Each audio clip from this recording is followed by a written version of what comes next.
for you. When you start working with this kind of light work, you don't start off at the end. You work sequentially up in it so you don't fry. So you get a whole lot. It's why we have another part of our synergic team, the Ascended Masters that work with us, the angels and so forth. They're part of our team. And they're the ones that knows what's going on. And we assume that we don't know anything. That's where we begin to be useful. So the first thing, sitting here listening or in the group work, your best action is to forget everything you've ever learned. Now about 5% of it will be useful Metatronic information. And that's why you had your experiences to do that. The Metatronic wisdom then moves forward to create the future, which is already there, but it's dynamic and it's always growing. So we will work across time, these various projects, religions, cultures, and so forth. And that generates a small bit of Metatronic wisdom. But most of it was aligned to existence in this Orotronic fallen universe, where we only have a 2-strand DNA, and we have gravity and a lot of disagreeable illnesses and things like that. So,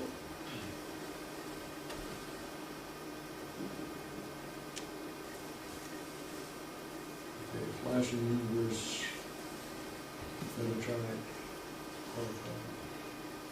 You want the next slide? yeah, let's do that.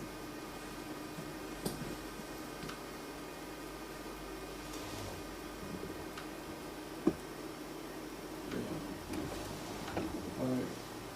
Again, I'm talking about time. This thing is called a teledisc.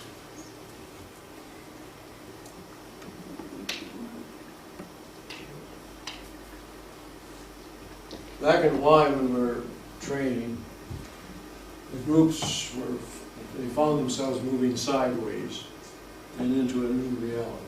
Now, that's actually an edge shift. There are other ways of doing it. At the same time, they were noticing in their group imagery a flat plane, and it was shimmering. It was like moonlight glint on ripples, silver blue usually. So my job back then was to try and understand what was going on. Now I had no clue. So we asked our guys, well, what's happening? And they said that we were seeing our time continuum as they saw it. Flat plane, the world is flat.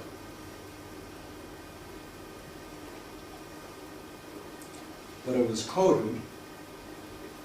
Everything that, when it's projected from that flat, it's like a Star Trek holodeck. If you remember that. 6 rooms, 6 walls, computer program, flip a button and you get a solid reality, 3-dimensional reality in this room. So that's pretty much what a teleplane does. It's a lot more convenient to work in. You can code a plane. And that is actually a double plane. You can create a matter universe and an antimatter universe without blowing the place up by separating the 2 realities. So you get 2 planes. And the area between them is nothingness, but it's at the same time, in terms of time, it separates those realities. You don't have to restrict it to a flat plane. You can have a telesphere. You have a sphere with 2 shells that are concentric. And so you can have a good example is the celestial telesphere. You have stars, let's look at Orion. Orion has a human figure configuration. Okay, but out in space you have stars all over the place at different depths. They project a pattern of consciousness, state of being, on the outer telesphere. That in turn is reinterpreted from where we look at it by the inner one. So we get a form, we get a certain reality, state of being, energetic system, matrix that is translated into something that we want to use. So in our co-creator function, we can fiddle around a little bit within the limits with this kind of coding. We can build a grid, an organization of energy and so forth, reflecting the state of being.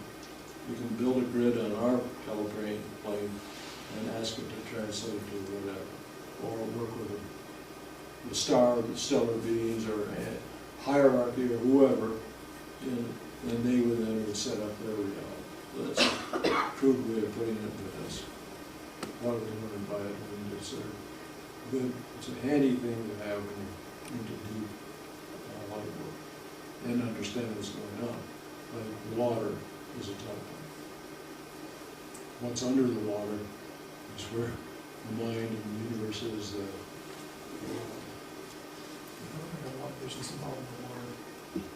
Yeah. Oh, by the way, if you're picking up images, visions, or anything while I'm talking, make a little signal, and I'm interested in knowing what's going on, because you're not just sitting there. You're highly active. Okay. And so it helps me. If you can give me an image, for instance, then I know what I can focus on. That's very helpful. I have a question. No. I don't know if this has anything to do with anything, but yesterday I had some pretty severe pains going on in my right ear. Okay. Those sharp pains. How long did it last? Not more than a couple of minutes. But they're sort of intermittent. And they're there, and then it went away and came back. And where were you at the time? And at Sha-Alura. Okay. That was yesterday? Yeah. Okay, well, usually that kind of thing I would guess. I'm not a psychic diagnostician, but experience indicates that and what is going on indicates that you have the inner ear itself is very sensitive to time gating, time transitioning. And so the usual reaction is just what you say. Also nausea with the inner ear, the vertigo. That's another usual clue that if you're working across time in a different reality, bridging it, and so forth. So in view of your being where you are and linked in to this area, we're the apex of a 5-point star, you're the quintessence, essence of the quint, down there as the shin pole. So you're directly linking into what's happening up here. And you don't wait to get here before you start operating. So in the last 3 days particularly, everybody will have accessing this particular time point. A 3-day window before an event and after is a basic, usual time window when you start accessing what's going on. Now, for something real important, you'd expand it into a month, just slightly, or more. In Hawaii, Mother Dragon, our boss lady, would use the 3-day window to signal whoever on the mainland she wanted to have call her within a certain time frame. So she would use that when you were called. So she wouldn't have to pay the bill. We had a tremendous bill. You have a question, Mom? And she started talking about her ear. My left ear started softly ringing. And it reminded me that you want reported things of noticeability. Good. I've noticed that here for so long a time, not too long, I've been having a regularly experiencing of real soft, almost quiet ringing. Quiet what? Ringing Ringing. in my ear. Okay. And how long has that been going on?